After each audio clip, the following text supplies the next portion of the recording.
পুনরাবৃত্তি আর কেউ করার দুঃসাহস না করে। কিন্তু প্রেক্ষাপট কিন্তু এবার ভিন্ন।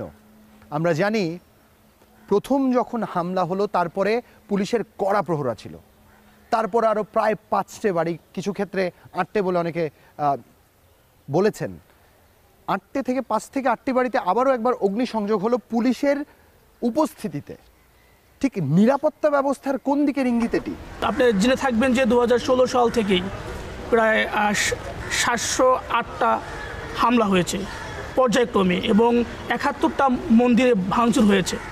এবং পর্যায়ক্রমে আপনি আরও দেখে থাকবেন যে প্রথম আমরা যদি 2016-র প্রথম দিক দিয়ে কথা ভাবি, কিছু মন্দিরে আপনার চিঠি প্রেরণ করে হুমকি দেওয়া হয়েছিল, এবং তারপরে আপনার 2জন পুরোহিতকে মারা হলো, একজন খ্রিস্ট অবলম্বীকে হত্যা করা হলো, একজন বৌদ্ধিস্ট পাগলকে তাকেও পুড়িয়ে দেওয়া হলো। এই কি আমাদের স্বাধীনতা?